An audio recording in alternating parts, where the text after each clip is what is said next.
ಸ್ನೇಹಿತರೆ, ನಮ್ಮ YouTube channel, Kannada channel, ಸಾಂಸ್ಕೃತಿಕ ಚಾನಲ್ ಹೃದಯಪೂರ್ವಕವಾದ ಸ್ವಾಗತ. ಸ್ನೇಹಿತರೆ, ಈ ವಿಡಿಯೋದಲ್ಲಿ ನಾನು ಕೊಡುವಂಥ ಮಾಹಿತಿ ಧಾರ್ಮಿಕ ಜ್ಞಾನ, ಆಧ್ಯಾತ್ಮಿಕ ಜ್ಞಾನ. ಓಕೆ ಸ್ನೇಹಿತರೆ, ದೇವಿಯ ಮಹಾತ್ಮೆ ಈ ಒಂದು ಹೆಸರು ಏನಿದೆ ಅಲ್ಲ, ಈ ಹೆಸರಿನ ಬಗ್ಗೆ ನೀವು ಕೇಳಿದ್ದೀರ.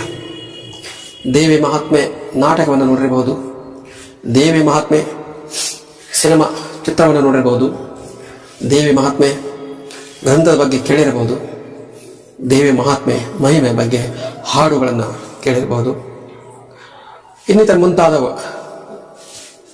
ಮುಂತಾದ ವಿಷಯಗಳು ದೇವಿ ಮಹಾತ್ಮೆ, ದೇವಿ ಮಹಿಮೆ ಬಗ್ಗೆ ಕೇಳಿರಬಹುದು.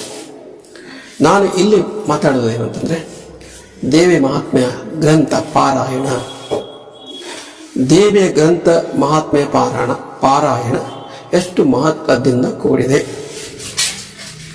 ಸ್ನೇಹಿತರೆ, ನಮ್ಮ ಕರ್ನಾಟಕದ ಪ್ರತಿ ಪುಸ್ತಕದ ಮಳಿಗೆಯಲ್ಲಿ ದೇವಿಯ ಮಹಾತ್ಮೆ ಗ್ರಂಥ ಓದೋಕ್ಕೆ ಲಭ್ಯವಿದೆ. ಎಷ್ಟೋ ಜನರು ದೇವಿಯ ಮಹಾತ್ಮೆ ಗ್ರಂಥವನ್ನು ಓದುತ್ತಿದ್ದಾರೆ. ಮುಖ್ಯವಾಗಿ ನಮ್ಮ ನಾಡ ಹಬ್ಬ ದಸರಾ ಮಹಾನವಮಿಯ 9 ದಿನಗಳು ನವರಾತ್ರಿಯಲ್ಲಿ ದೇವಿಯ ಮಹಾತ್ಮೆಯ ಗ್ರಂಥ ಓದಲ್ಪಡುತ್ತದೆ. ನನ್ನ ಒಂದು ತಿಳುವಳಿಕೆ ಪ್ರಕಾರ ದೇವಿಯ ಮಹಾತ್ಮೆಯ ಗ್ರಂಥವು ಉತ್ತರ ಕರ್ನಾಟಕದಲ್ಲಿ ಹೆಚ್ಚಾಗಿ ಓದುವುದನ್ನು ಕಂಡುಬರುತ್ತದೆ.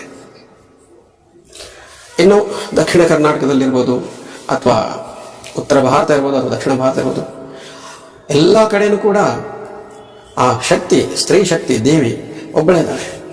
ಅವಳನ್ನು ನೋಡುವಂಥ ಒಂದು ದೃಷ್ಟಿಕೋನ, ಒಂದು ಆರಾಧಿಸುವಂಥ ಒಂದು ಪದ್ಧತಿ ಬೇರೆ ಬೇರೆ ಇದೆ ಅಷ್ಟೇ. ಆದರೆ ಶಕ್ತಿ ಒಂದೇ, ಸ್ತ್ರೀ ಶಕ್ತಿ. ದೇವಿ ಸ್ತ್ರೀ ಶಕ್ತಿಯವಳು. ನಮ್ಮ ಭಾರತದ ಮಣ್ಣು ಆಗಿರ್ಬೋದು, ಸನಾತನ ಧರ್ಮ ಆಗಿರ್ಬೋದು, ಧರ್ಮ ಅಂತ ಹೇಳಲ್ಲ, ಧರ್ಮ ಅನ್ನೋ ಪದ ನಾವು ಹೇಳಲ್ಲ, ಸನಾತನ ನಾಗರಿಕತೆ ಅಂತ ಹೇಳ್ಬೋದು, ಸ್ತ್ರೀಗೆ ಆದ್ಯತೆ ಕೊಟ್ಟಿದೆ. ನಮ್ಮ ವೇದಗಳು, ಉಪನಿಷತ್ತುಗಳು, ಪುರಾಣಗಳು, ಮುಂತಾದ ಶಾಸ್ತ್ರಗಳು, ಮುಂತಾದ ಸಾಹಿತ್ಯಗಳು ಎಲ್ಲದರಲ್ಲೂ ಸ್ತ್ರೀಗೆ ಮಹತ್ವದ ಸ್ಥಾನವನ್ನು ಕೊಟ್ಟಿದ್ದಾರೆ. ಪುರಾಣಗಳು, ಯಾವುದೇ ಪುರಾಣ ತಗೊಳ್ಳಿ, ಆ ಪುರಾಣಗಳಲ್ಲಿ ಸ್ತ್ರೀಗೆ ಮಹತ್ವದೆ. ಪುರಾಣಗಳಲ್ಲಿ ಸ್ತ್ರೀಗೆ ದೇವತೆ ಕೊಟ್ಟಿದ್ದಾರೆ, ಸ್ತ್ರೀ ದೇವತೆಗಳಿದ್ದಾರೆ. ಸ್ತ್ರೀ ದೇವತೆಗಳು ತುಂಬ ಇದ್ದಾರೆ. ಮುಖ್ಯವಾಗಿ ಪಾರ್ವತಿ, ಶಿವನ ಎಡತೊಡೆಯ ಮೇಲೆ, ಶಿವನ ಎಡತೊಡೆಯನ್ನು ಅಲಂಕರಿಸಿದಂಥ ಪಾರ್ವತಿ ಇರ್ಬೋದು, ವಿಷ್ಣುವಿನ ಹೃದಯ ಕಮಲವನ್ನು ಅಲಂಕರಿಸಿದಂಥ ಮಹಾಲಕ್ಷ್ಮಿ ಇರ್ಬೋದು, ಬ್ರಹ್ಮದೇವನ ನಾಲಿಗೆಯನ್ನು ಅಲಂಕರಿಸಿದಂಥ ಸರಸ್ವತಿ ದೇವಿ ಇರ್ಬೋದು, ಅಥವಾ ಕಾಲಕಾಲಕ್ಕೆ ಉದ್ಭವವಾದಂಥ ದುಷ್ಟರ ದಮನ ಮಾಡಲು ಹುಟ್ಟುವಂಥ ಮಹಾಕಾಳಿಕಾ ದೇವಿ ಆಗಿರಬಹುದು. ಇನ್ನೂ ಎಷ್ಟೊಂದು ನಾಮಗಳು, ಸಹಸ್ರಾರು ನಾಮಗಳಿದ್ದಾವೆ. ಚಾಮುಂಡಿ ಇರಬಹುದು, ತುಂಬ ಪಾಲ್ಗೊಳ್ಳುತ್ತವೆ. ಸ್ತ್ರೀ ದೇವತೆಗಳಲ್ಲಿ ತುಂಬ ದೇವತೆಗಳನ್ನು ಮಾಡಿದ್ದಾರೆ. ಆದರೆ ಎಲ್ಲ ಹೆಸರುಗಳು, ಎಲ್ಲ ನಾಮಗಳು, ಎಲ್ಲ ರೂಪಗಳು ಎಲ್ಲ ಒಂದೇ ಶಕ್ತಿ, ಅದು ಸ್ತ್ರೀ ಶಕ್ತಿ. ಈ ಜಗತ್ತು, ಈ ಸೃಷ್ಟಿ, ಇದೇನು ಬ್ರಹ್ಮಾಂಡ ಇದೆಯಲ್ಲ, ಇದಕ್ಕೊಂದು ಪ್ರಕೃತಿ ಬೇಕು. ಆ ಪ್ರಕೃತಿನೂ ಕೂಡ ಸ್ತ್ರೀ ಶಕ್ತಿಗೆ ಸಂಬಂಧಪಟ್ಟದ್ದು, ಸ್ತ್ರೀ ಶಕ್ತಿ. ಈ ದೇವಿ ಮಹಾತ್ಮೆ ಗ್ರಂಥದಲ್ಲಿ ಬರ್ತಕ್ಕಂಥ ದೇವಿ ಯಾರು? ಈ ದೇವಿ ಮಹಾತ್ಮೆ ಗ್ರಂಥದಲ್ಲಿರ್ತಕ್ಕಂಥ ಅಧ್ಯಾಯಗಳು ಏನು ಹೇಳುತ್ತವೆ? ಈ ದೇವಿ ಮಹಾತ್ಮೆ ಗ್ರಂಥದಲ್ಲಿ ನಡೀತಕ್ಕಂಥ ಸನ್ನಿವೇಶಗಳೇನು? ಸಾಮಾನ್ಯವಾಗಿ ಎಲ್ಲರೂ ಏನು ಕೇಳ್ತಾರೆ, ದೇವಿ ಪುರಾಣ ಅಂದರೆ ರಾಕ್ಷಸರ ಸಂಹಾರ ಮಾಡ್ತಾಳೆ, ರಾಕ್ಷಸರ ಸಂಹಾರ ಆಗುತ್ತೆ. ಸಾಮಾನ್ಯವಾಗಿ ಎಲ್ಲರಿಗೂ ಗೊತ್ತಿದೆ, ದೇವಿ ಪುರಾಣದಲ್ಲಿ ರಾಕ್ಷಸರ ಸಂಹಾರ ಮಾಡ್ತಾಳೆ ದೇವಿ. ಇನ್ನೂ ಅತಿಯಾಗಿ ತಿಳ್ಕೊಂಡವರು ಹೇಳ್ತಾರೆ ದೇವಿ ಬಗ್ಗೆ. ಅಲ್ಲಿ ಮಹಿಷಾಸುರನ್ನು ಸಂಹಾರ ಮಾಡ್ತಾಳೆ. ಇನ್ನೂ ಅತಿ ಆಳವಾಗಿ ತಿಳ್ಕೊಂಡವರು ಮಧುಕೈಟವರನ್ನು ಸಂಹಾರ ಮಾಡ್ತಾಳೆ. ಇನ್ನೂ ಆಳವಾಗಿ ತಿಳ್ಕೊಂಡವರು ಶುಂಭರನ್ನು ಸಂಹಾರ ಮಾಡ್ತಾಳೆ. ಇನ್ನೂ ಆಳವಾಗಿ ತಿಳ್ಕೊಂಡವರು ರಕ್ತ ಬೀಜಾಸುರನ್ನು ಸಂಹಾರ ಮಾಡ್ತಾಳೆ. ಬಿಡಾಳನ್ನು ಸಂಹಾರ ಮಾಡ್ತಾಳೆ. ಚಂಡಮುಂಡರನ್ನು ಸಂಹಾರ ಮಾಡ್ತಾಳೆ. ಹೀಗೆ ಯಾರಿಗೆ ಎಷ್ಟೆಷ್ಟು ದೇವಿ ಮಹಾತ್ಮ ಗ್ರಂಥದ ಬಗ್ಗೆ ತಿಳುವಳಿಕೆ ನೀವು ಅಷ್ಟಷ್ಟು ಜ್ಞಾನ ಅಂತ ಹೇಳ್ತಾರೆ. ಕೆಲವರಿಗೆ ದೇವಿ ಮಹಾತ್ಮ ಗ್ರಂಥ ಅದು ಮುಟ್ಟೋದಕ್ಕೆ ಭಯ ಆಗುತ್ತೆ. ಕೆಲವರಿಗೆ ದೇವಿ ಮಹಾತ್ಮ ಗ್ರಂಥ ದೂರದಿಂದಲೇ ನಮಸ್ಕಾರ ಮಾಡ್ತಾರೆ. ಕೆಲವರಿಗೆ ದೇವಿ ಮಹಾತ್ಮ ಗ್ರಂಥದ ಬಗ್ಗೆ ಭಯ ಇದೆ. ಅದು ಏನು ನಮಗೆ ಕೆಡಕನ್ನು ಉಂಟು ಮಾಡುತ್ತಾ ಒಳ್ಳೇದು ಮಾಡುತ್ತಾ ಅನ್ನುವಂಥ ಸಂದೇಹದಿಂದ ಕೂಡಿದವರು ಇದ್ದಾರೆ. ಈ ದೇವಿ ಮಹಾತ್ಮೆ ಗ್ರಂಥ ಈ ಹಿಂದಿನ 25 ವರ್ಷ 30 ವರ್ಷ 50 ವರ್ಷ 100 ವರ್ಷ 200 ವರ್ಷ ಹಿಂದೆ ಬರೆಯಲ್ಪಟ್ಟಿದ್ದಲ್ಲ. ಇದು ದೇವಿಯ ಮಹಾತ್ಮೆ ಗ್ರಂಥವನ್ನು ಬರೆದವರು ಸುಮಾರು 400-500 ವರ್ಷಗಳ ಹಿಂದೆನೆ ಬರೆಯಲ್ಪಟ್ಟಿದೆ ಮಹಾತ್ಮೆ ಗ್ರಂಥ. ಆದರೆ ಇವತ್ತಿನವರೆಗೂ ಅದು ಗೌರವಿಸಲ್ಪಡ್ತಾ ಇದೆ. ಯಾರು ಅದರ ಬಗ್ಗೆ ಚೆನ್ನಾಗಿ ತಿಳ್ಕೊಂಡಿದ್ದಾರೆ ಅವರು ಅದನ್ನು ಗೌರವಿಸ್ತಾರೆ. ಯಾರಿಗೆ ಅದರ ಬಗ್ಗೆ ಭಯ ಇದೆಯೋ ಅದರಿಂದ ದೂರ ಇರ್ತಾರೆ. ಆ ತಂಟೆಗೆ ಹೋಗಲ್ಲ. ಅದರ ಅರ್ಥ ಏನು? ತಂಟೆ ಹೋಗದ ಅರ್ಥ ಏನು? ಅದನ್ನು ಭಯಪಡಿಸುತ್ತಾ ದೇವಿ ಮಹಾತ್ಮ ಗ್ರಂಥ. ಕೆಲವರ ತಿಳುವಳಿಕೆ ಏನು? ಅದರಲ್ಲಿ ಸಾಕ್ಷಾತ್ ದೇವಿನೇ ಇದ್ದಾಳೆ. ಒಬ್ಬೊಬ್ಬರ ತಿಳುವಳಿಕೆ ಆಗಿದೆ. ನಾನು ಈ ನನ್ನ ಚಾನಲ್ ಮುಖಾಂತರ ದೇವಿ ಮಹಾತ್ಮ ಬಗ್ಗೆ ನಾನು ದೇವಿ ಮಹಾತ್ಮ ಗ್ರಂಥವನ್ನು ಪುಸ್ತಕವನ್ನು ಓದಿ ಆ ದೇವಿ ಮಹಾತ್ಮ ಗ್ರಂಥ ಪುಸ್ತಕವನ್ನು ಓದುವುದಿಲ್ಲ. ಕೇವಲ ಆ ಪುಸ್ತಕದ ಅಧ್ಯಾಯದಲ್ಲಿ ಏನಿದೆ ಅದರ ಬಗ್ಗೆ ಹೇಳೋಕ್ಕೆ ಪ್ರಯತ್ನ ಮಾಡ್ತೇನೆ. ಯಾಕಂದರೆ ಈಗ 21ನೇ ಶತಮಾನ, ಭೂಮಿ ಪೃಥ್ವಿ ಕಾಲ ಸರಿತಾ ಇದೆ. ಇದಕ್ಕೊಂದು ಅಂತ್ಯ, ಒಂದು ದಿವಸ ಅದಕ್ಕೆ ಅಂತ್ಯ ಇದೆ. ಈ ಸೃಷ್ಟಿಯಲ್ಲಿ ಹುಟ್ಟಿದ್ದು ಸಾಯುತ್ತೆ. ಅದು ಕೇವಲ ಪ್ರಾಣಿಗಳಲ್ಲ, ಮನುಷ್ಯರಲ್ಲ, ವಸ್ತುಗಳಿಗೂ ಕೂಡ ಆಯುಷ್ಯ ಇದೆ. ಮೇಲೆ ಇರತಕ್ಕಂಥ ಸೂರ್ಯನಿಗೂ ಆಯುಷ್ಯ ಇದೆ, ಚಂದ್ರನಿಗೂ ಆಯುಷ್ಯ ಇದೆ, ಗ್ರಹಗಳಿಗೂ ಆಯುಷ್ಯ ಇದೆ, ನಮಗೂ ಆಯುಷ್ಯ ಇದೆ, ನಿಮಗೂ ಆಯುಷ್ಯ, ಎಲ್ಲರಿಗೂ ಆಯುಷ್ಯ ಇದೆ, ವಸ್ತುಗಳಿಗೂ ಆಯುಷ್ಯ ಇದೆ. ಎಷ್ಟೋ ಕೋಟಿ ವರ್ಷಗಳ ಹಿಂದೆ ಈ ಸೃಷ್ಟಿಯ ನಿರ್ಮಾಣ ಆಗಿದೆ. ಮುಂದೆ ಎಷ್ಟೋ ಕೋಟಿ ವರ್ಷಗಳ ನಂತರ ಇದು ಮುಗಿತದೆ. ಇದು ಯಾರು ನಿರ್ಮಾಣ ಮಾಡ್ತಾರೆ, ಯಾರು ಅಂತ್ಯ ಮಾಡ್ತಾರೆ, ಅದು ಆಳವಾದ ಪ್ರಶ್ನೆ. ಅದಕ್ಕೆ ಉತ್ತರ ಮಹಾಜ್ಞಾನಿಗಳಿಗೆ ಗೊತ್ತು. ಅದಕ್ಕೆಲ್ಲ ಏನು ಪ್ರೂಫ್ ಅಂತಾರಲ್ಲ, ಸಾಕ್ಷಿಗಳು, ಅದ್ಯಾವುದು ಸಿಗಲ್ಲ. ಕೆಲವೊಂದು ಆಧ್ಯಾತ್ಮಿಕ ವಿಚಾರಗಳಿದ್ದಾವೆ, ಕೆಲವೊಂದು ವಿಚಾರಗಳಿದ್ದಾವೆ ಈ ಜಗತ್ತಿನಲ್ಲಿ. ಅವುಗಳಿಗೆ ಉತ್ತರ ಮನುಷ್ಯನಿಗೆ ಸಿಗೋದಿಲ್ಲ. ವಿಜ್ಞಾನ ಎಷ್ಟೇ ಮುಂದುವರೆದಿದೆ, ಇವತ್ತು ವಿಜ್ಞಾನ ಎಷ್ಟು ಮುಂದುವರೆದಿದೆ ಅಂದರೆ ಶನಿಗ್ರಹದವರೆಗೂ ಹೋಗಿ ಅಧ್ಯಯನ ಮಾಡ್ತಾ ಇದ್ದಾರೆ. ಅಲ್ಲಿವರೆಗೂ ಹೋಗಿದ್ದಾರೆ, ಅದನ್ನು ದಾಟ್ತಾರೆ ಇದ್ದಾರೆ. ಅಷ್ಟಾದರೂ ಕೂಡ ಇನ್ನೂ ಎಷ್ಟೋ ರಹಸ್ಯಗಳು ಸಿಗೋದಿಲ್ಲ. ಕೆಲವೊಂದು ರಹಸ್ಯಗಳು ಭಗವಂತ ಬಿಟ್ಟುಕೊಡಲ್ಲ, ಸೃಷ್ಟಿಕರ್ತ ಬಿಟ್ಟುಕೊಡಲ್ಲ ಮನುಷ್ಯನಿಗೆ. ಮುಖ್ಯವಾಗಿ ಹೇಳ್ತೀನಿ ಕೇಳಿ, ಭಾಳ ವಿಜ್ಞಾನಕ್ಕೆ ಹೋಗೋದು ಬೇಡ. ನಮ್ಮ ಜನ್ಮದ ಮೂಲ ನಮಗೆ ಗೊತ್ತಿಲ್ಲ, ನಮ್ಮ ಸಾವಿನ ನಂತರ ಏನು ಗೊತ್ತಿಲ್ಲ. ಇವೆರಡಷ್ಟೇ ಅಲ್ಲ, ಹುಟ್ಟಿನಿಂದ ಸಾಯುವವರೆಗೂ ನಾವು ಯಾರ್ಯಾರ ಜೊತೆ ಏನೇನು ವ್ಯವಹಾರ ಮಾಡ್ತೀವಿ ಅದು ನಮ್ಗೆ ಗೊತ್ತಿಲ್ಲ. ಎಷ್ಟೋ ಜನ ಬರ್ತಾರೆ, ಎಷ್ಟೋ ಜನ ಹೋಗ್ತಾರೆ. ಅದಕ್ಕೆ ಋಣ ಇರುತ್ತೆ, ಋಣಾನುಬಂಧ, ವ್ಯವಹಾರದ ಋಣ ಇರುತ್ತೆ. 3ನೇದ್ದು 4ನೇದ್ದು ನಮ್ಮ ಆಯುಷ್ಯ ಎಷ್ಟು ಅಂತ ಗೊತ್ತಿಲ್ಲ. ನಿಜನಾ? ನಾನು ಹೇಳ್ತಾ ಇರೋದಕ್ಕೆ ಇಲ್ಲಿ ಸಾಕ್ಷಿ ಇಲ್ಲ, ಆದರೆ ನಂಬೋದು ಎಲ್ಲರಿಲ್ಲ. ಕರೆಕ್ಟಾ? ಇವು 4 ರಹಸ್ಯಗಳು ಎಲ್ಲಿಯೂ ಸಿಗಲ್ಲ. ಈ 4 ರಹಸ್ಯಗಳಿಗೆ ಉತ್ತರ ಸಿಗಲ್ಲ. ಏನು ಮಾಡಿದ್ರು ಸಿಗಲ್ಲ. ಹುಟ್ಟು, ಸಾವು, ಆಯುಷ್ಯ, ಋಣ, ಏನು ಮಾಡಿದ್ರು ಸಿಗೋದಿಲ್ಲ. ರಹಸ್ಯ ನನ್ನ ತಿಳುವಳಿಕೆ. ಓಕೆನಾ? ದೇವಿ ಮಹಾತ್ಮೆ ಅಧ್ಯಯನ ಮಾಡಬೇಕು.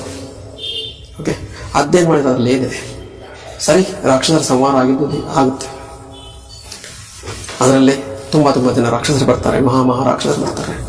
ಅವರೆಲ್ಲರ ಸಂಹಾರ ಆಗುತ್ತೆ. ದೇವಿ ಸಂಹಾರ ಮಾಡ್ತಾಳೆ. ದೇವತೆಗಳನ್ನು ಕೈ ಹಿಡಿದು ಕಾಪಾಡ್ತಾಳೆ. ದೇವತೆಗಳು ಯಾರು? ಬ್ರಹ್ಮ, ವಿಷ್ಣು, ಮಹೇಶ್ವರ, ತ್ರಿಮೂರ್ತಿಗಳು, ಇಂದ್ರ,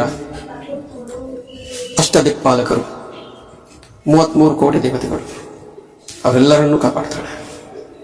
ಅಂಥ ಮಹಾನ್ ದೇವತೆಗಳು, ಸೃಷ್ಟಿಸಿದ ಲಯವನ್ನು ಮಾಡ್ತಕ್ಕಂಥ ಬ್ರಹ್ಮ, ವಿಷ್ಣು, ಶಿವ, ಇವರನ್ನೇ ಅಲುಗಾಡಿಸುವಂಥ ಶಕ್ತಿಗಳು ರಾಕ್ಷಸರು. ಶಿವನು ಕೆಲವೊಂದು ಪುರಾಣಗಳಲ್ಲಿ, ಕೆಲವೊಂದು ಕಥೆಗಳಲ್ಲಿ ಶಿವ ಕೋಪಗೊಂಡ್ರೆ ಪ್ರಳಯ ಆಗುತ್ತೆ. ಇದನ್ನು ಕೇಳಿದ್ರೆ ಅಂಥ ಶಿವನನ್ನೇ ಹೆದರಿಸುವಂಥ, ಅಂಥ ಶಿವನಿಗೆ ಹೆದರಿಸುವಂಥ ರಾಕ್ಷಸ ಶಕ್ತಿಗಳು, 10 ಅವತಾರಗಳನ್ನು ತಾಳಿದಂಥ ವಿಷ್ಣುವಿಗೆ ಹೆದರಿಸುವಂಥ ರಾಕ್ಷಸರು, ಇಡೀ ವಿಶ್ವಕ್ಕೆ ಜ್ಞಾನವನ್ನು ಕೊಡುವಂಥ ಬ್ರಹ್ಮದೇವನಿಗೆ ಅಲೆಗಾಡಿಸುವಂಥ ರಾಕ್ಷಸರು. ಅಂಥ ರಾಕ್ಷಸರ ಸಂಹಾರ ಆಗುತ್ತೆ. ಸಾದ ರಾಕ್ಷಸರಲ್ಲ ಅವರು. ಮಧುಕೈಟವ ಅಂತ ಮಧುಕೈಟವರ ಅಂತ್ಯ, ಮಹಿಷಾಸುರನ ಅಂತ್ಯ, ಶುಂಭ ನಿಶುಂಭರ ಅಂತ್ಯ. ಈ 3 ಅಧ್ಯಾಯಗಳಿದ್ದಾವೆ, 3 ಚರಿತ್ರೆಗಳಿದ್ದಾವೆ ಅಧ್ಯಾಯದಲ್ಲಿ. ಆದರೆ ನಿಜವಾಗಿಯೂ ಈ ರಾಕ್ಷಸರು ಇದ್ರ ದೇವತೆಗಳೆಲ್ಲಿದ್ದಾರೆ, ರಾಕ್ಷಸರು ಎಲ್ಲಿದ್ದಾರೆ? ಈಗ ಎಲ್ಲಿದ್ದಾರೆ ದೇವತೆಗಳು? ಕಣ್ಣಿಗೆ ಕಾಣ್ತಾರ? ಬ್ರಹ್ಮದೇವರು ಕಾಣ್ತಾರ, ವಿಷ್ಣು ದೇವರು ಕಾಣ್ತಾರ, ಶಿವದೇವರು ಕಾಣ್ತಾರ, ಹಾಗೆ ಅವರು ರಾಕ್ಷಸರು ಕಾಣ್ತಾರ? ಆದರೆ ದೇವಿ ಮಹಾತ್ಮೆ ಗ್ರಂಥ ಅದರ ಮೂಲ ಏನು ಅಂತಂದರೆ, ಇವರು ಎಲ್ಲ ರಾಕ್ಷಸರು, ದೇವತೆಗಳು ಎಲ್ಲರೂ ಬೇರೆ ಎಲ್ಲೂ ಹೊರಗಿಲ್ಲ, ಅವರು ನಮ್ಮ ಒಳಗೆ ಇದ್ದಾರೆ, ನಮ್ಮ ಒಳಗೆ ಇದ್ದಾರೆ, ಮನುಷ್ಯನ ಪ್ರಾಣಿಗಳ ಶರೀರದಲ್ಲಿ ಇದ್ದಾರೆ. ಮಧುಕೈಟವರು, ಬ್ರಹ್ಮ, ಮಹಿಷಾಸುರ, ಶುಂಭ ನಿಶುಂಭ, ರಕ್ತಬೀಜಾಸುರ, ಬಿಡಾಲ, ಚಂಡಮುಂಡರು, ಇಂಥ ಮಹಾನ್ ರಾಕ್ಷಸರು ನಮ್ಮ ಶರೀರದ ಒಳಗೆ ಇದ್ದಾರೆ. ಬ್ರಹ್ಮ, ವಿಷ್ಣು, ಮಹೇಶ್ವರರು ಕೂಡ ನಮ್ಮ ಶರೀರದ ಒಳಗೆ ಇದ್ದಾರೆ. ಈ ಮಹಾತ್ಮೆ ಮತ್ತು ದೇವಿ ಯಾರು? ಹಾಗಾದರೆ ದೇವಿ ಈ ಶರೀರದ ಒಳಗೆ ಇದ್ದಾಳೆ. ಇವರು ಯಾರನ್ನು ನಾವು ಗುರುತಿಸಿಲ್ಲ. ಇದೇ ಅಧ್ಯಾತ್ಮ. ನಮ್ಮ ಶರೀರದ ಬಗ್ಗೆ ನಾವು ತಿಳಿದುಕೊಳ್ಳುವುದೇ ದೇವಿಯ ಪಾರಾಯಣ ಪ್ರತ್ಯಕ್ಷ ಮತ್ತು ಅಪ್ರತ್ಯಕ್ಷವಾಗಿದೆ. ದೇವಿಯ ಪಾರಾಯಣ ಮಾಡುವಾಗ ಅದು ಹೆಂಗಿರುತ್ತೆ ಅಂದರೆ, ಕಲ್ಪನೆಯಲ್ಲಿ ರಾಕ್ಷಸರು ದೇವಿ ಬರ್ತಾಳೆ, ಸಂಹಾರ ಮಾಡ್ತಾಳೆ ಅಂತ ಇರುತ್ತೆ. ಆದರೆ ಅದು ಪರೋಕ್ಷವಾಗಿ, ಪ್ರತ್ಯಕ್ಷವಾಗಿ ಅದು ಕಥೆಯಾದರೂ ಕೂಡ ಪರೋಕ್ಷವಾಗಿ ಅದು ನಮ್ಮ ಪುರಾಣ, ಈ ಶರೀರದ ಪುರಾಣನೇ. ಈ ಶರೀರದ ಪುರಾಣ ದೇವಿ ಪಾರಾಯಣ. ಆ ಶುಂಭ ಯಾರು, ನಿಶುಂಭ ಯಾರು, ಮಹಿಷಾಸುರ ಯಾರು, ಮಧು ಕೈಟವರು ಯಾರು, ಎಲ್ಲ ರಾಕ್ಷಸರು, ನಾನಾ ಥರದ ರಾಕ್ಷಸರು ಯಾರು, ಅವರು ನಮ್ಮ ಶರೀರದಲ್ಲಿ ಹೇಗಿದ್ದಾರೆ, ಯಾವ ರೀತಿ ತಾಂಡವವನ್ನು ಮಾಡ್ತಾ ಇದ್ದಾರೆ, ನಮ್ಮ ಶರೀರದಲ್ಲಿ ದೇವತೆಗಳು ಎಲ್ಲಿದ್ದಾರೆ, ಅವರು ಯಾವ ಕೆಲಸಗಳನ್ನು ಮಾಡ್ತಾ ಇದ್ದಾರೆ, ಅವರನ್ನೇ ಮೆಟ್ಟಿ ನಿಂತು ಈ ಶರೀರವನ್ನು ಆಳುವಂಥ, ಈ ಶರೀರತಕ್ಕಂಥ ಮನಸ್ಸನ್ನು ಆಳುವಂಥ, ಈ ಶರೀರತಕ್ಕಂಥ ಬುದ್ಧಿನ ಕಿತ್ತುಕೊಂಡಂಥ, ಸುಬುದ್ಧಿಯನ್ನು ಕಿತ್ತುಕೊಂಡಂಥ, ಈ ಶರೀರದ ಸಕಲ ಚಲನ ಬಲಗಳನ್ನು, ಅಧಿಕಾರಗಳನ್ನು ತೆಗೆದುಕೊಂಡಂಥ ರಾಕ್ಷಸರು, ಅವರ ಸಂಹಾರ ದೇವಿ ಮಾಡ್ತಾಳೆ. ಆ ದೇವಿ ಆ ಶರೀರದಲ್ಲಿ. ಇದು ಮಹಾತ್ಮೆ ದೇವತೆ. ನಾನು ಮುಂದೆ ಒಂದೊಂದು ಅಧ್ಯಾಯಗಳನ್ನು ನಾನು ಓದೋದಿಲ್ಲ, ಪಾರಾಯಣ ಓದೋದಿಲ್ಲ. ಆದರೆ ಏನು ಹೇಳುತ್ತೆ ಅಧ್ಯಾಯ, ಏನು ಹೇಳುತ್ತೆ ಅದಕ್ಕೆ ಕೇಳೋದಕ್ಕೆ ಇಷ್ಟಪಡ್ತೀನಿ. ಯಾಕಂದರೆ ಇದು 21ನೇ ಶತಮಾನ, ಕಲಿಗಾಲ, ಕಲಿಯುಗ. ರಾಕ್ಷಸರು ಪ್ರತಿಯೊಬ್ಬರ ಶರೀರದಲ್ಲೂ ಇದ್ದಾರೆ. ಅವಗುಣಗಳಿದ್ದಾವೆ. ಕಾಮ, ಕ್ರೋಧ, ಮೋಹ, ಲೋಭ, ಮದ, ಮತ್ಸರ ಎಲ್ಲ ಅವಗುಣಗಳಿದ್ದಾವೆ. ಇದು ಹೆಚ್ಚು ಕಲಿಯುಗ ಅಂತ ಕಡೆ ಹೋಗ್ತಾ ಇದೆ. ನೀವು ಅರ್ಥ ಮಾಡ್ಕೊಳ್ಳಿ. 2021ರಲ್ಲಿ ನಾನು ವಿಡಿಯೋ ಮಾಡಿದ್ದೀನಿ, ನೀವು ನೋಡ್ತಾ ಇದ್ದೀರಾ. 3021 ಇಸ್ವಿಯಲ್ಲಿ ಭೂಮಿ ಹೆಂಗಿರುತ್ತೆ, 4021ರಲ್ಲಿ ಹೆಂಗಿರುತ್ತೆ, ಇನ್ನು 1000 ವರ್ಷ ಆದಲ್ಲಿ ಹೆಂಗಿರುತ್ತೆ ಯೋಚನೆ ಮಾಡಿ. ಎಷ್ಟು ವೇಗವಾಗಿ ಪರಿವರ್ತನೆ ಆಗ್ತಾ ಇದೆ. ಜಗತ್ತಿನ ಯಾವ ಮೂಲದಲ್ಲಿ ಏನೇನು ನಡೀತಾ ಇದೆ, ಎಷ್ಟು ವಿಜ್ಞಾನ ಒಂದು ಕಡೆ ಮುಂದೆ ಹೋಗ್ತಾ ಇದೆ, ಒಂದು ಕಡೆ ಭಯ, ಒಂದು ಕಡೆ ಆತಂಕ, ಒಂದು ಕಡೆ ಅನ್ನದ ಕೊರತೆ, ಏನೇನೋ ನಡೀತಾ ಇದ್ದಾವೆ, ಒಂದು ಕಡೆ ಇಲ್ಲ ಇದ್ದಾವೆ. ಅದಕ್ಕೆ ನಾನು ಏನು ಹೇಳ್ತೀನಿ ಅಂದರೆ, ಆದಷ್ಟು ನಿಮ್ಮ ಕಡೆಯಿಂದ ಎಷ್ಟು ಸಾಧ್ಯದೆಯೋ, ಯಾರ್ಯಾರು ಎಷ್ಟು ಸಾಧ್ಯವೋ ಅಷ್ಟು ಭಗವಂತನ ಕರುಣೆಯನ್ನು ಸಂಪಾದನೆ ಮಾಡಿ, ದೇವರ ಕರುಣೆಯನ್ನು ಸಂಪಾದನೆ ಮಾಡಿ, ದೇವಿಯ ಕರುಣೆ ಸಂಪಾದನೆ ಮಾಡಿ. ಈ ದೇವಿ ಮಹಾತ್ಮ ಗ್ರಂಥದಲ್ಲಿ ಬ್ರಹ್ಮ ವಿಷ್ಣು ಮಹೇಶ್ವರನ್ನೇ ಅಲುಗಾಡಿಸುವಂಥ ರಾಕ್ಷಸರಿದ್ದಾರೆ. ಅವರ ಸಮಾರ ದೇವತೆಗಳು ದೇವಿ ಹೋಗಿ ಕೇಳ್ತಾರೆ, ನಮ್ದೆಲ್ಲ ಅಧಿಕಾರ ತಗೊಂಡಿದ್ದಾರೆ, ನಮಗೇನೂ ಇಲ್ಲ. ಇಂದ್ರ ಪದವಿ, ಎಲ್ಲರ ರಾಜ್ಯಗಳು ಹೋಗಿದ್ದಾವೆ, ಎಲ್ಲರೂ ಪದವಿಗಳು ಹೋಗಿದ್ದಾವೆ. ದೇವತೆಗಳನ್ನು ಸೆರೆ ಹಿಡಿದ್ದಾರೆ, ತಮ್ಮ ಆಳುಗಳನ್ನು ಮಾಡ್ಕೊಂಡಿದ್ದಾರೆ ರಾಕ್ಷಸರು. ಅವರ ಸಂಹಾರ ಮಾಡು ತಾಯಿ, ನಮ್ಮ ರಕ್ಷಣೆ ಮಾಡುವಂತ ಕೇಳ್ತಾರೆ. ಆಗ ಆ ದೇವಿ ಆ ರಾಕ್ಷಸರ ಸಂಹಾರ ಮಾಡ್ತಾಳೆ. ಹೇಗೆ ಮಾಡ್ತಾಳೆ ಅಂದರೆ ಒಂದು ಮುಂದೆ ನೋಡುವ, ಯಾವಾಗ ಅನುಕೂಲ ಆದಾಗ ವಿಡಿಯೋದಲ್ಲಿ ಬರ್ತೀನಿ. ಅದಕ್ಕೆ ಯಾರೇ ಎಷ್ಟೆಷ್ಟು ಸಾಧ್ಯ ಇದೆಯೋ ಅಷ್ಟಷ್ಟು ದೇವಿಯ ಆರಾಧನೆ ಮಾಡಿ, ದೇವಿಯ ಕರುಣೆ ಸಂಪಾದನೆ ಮಾಡಿ, ದೇವತೆಗಳು ನಮ್ಮ ಶರೀರದಲ್ಲಿ ದೇವತೆಗಳಿಗೆ ಅವಕಾಶ ಕೊಡಿ. ಓಕೆ, ಧನ್ಯವಾದಗಳು ಸ್ನೇಹಿತರೆ. ಈ ಕನ್ನಡ ಗುರುವೀರ ಕನ್ನಡ ಬ್ಲಾಗ್ ಸಾಂಸ್ಕೃತಿಕ ಚಾನಲ್ಗೆ ಸಬ್ಸ್ಕ್ರೈಬ್ ಮಾಡಿ, ಲೈಕ್ ಮಾಡಿ, ಶೇರ್ ಮಾಡಿ. ಧನ್ಯವಾದಗಳು. ದಯವಿಟ್ಟು ಈ ಚಾನಲ್ಗೆ ಸಬ್ಸ್ಕ್ರೈಬ್ ಮಾಡಿ, ಲೈಕ್ ಕೊಡಿ, ಶೇರ್ ಮಾಡಿ ಮತ್ತು ಗಂಟೆಯನ್ನು ಕ್ಲಿಕ್ ಮಾಡುವುದನ್ನು ಮರೆಯಬೇಡಿ. ಧನ್ಯವಾದಗಳು.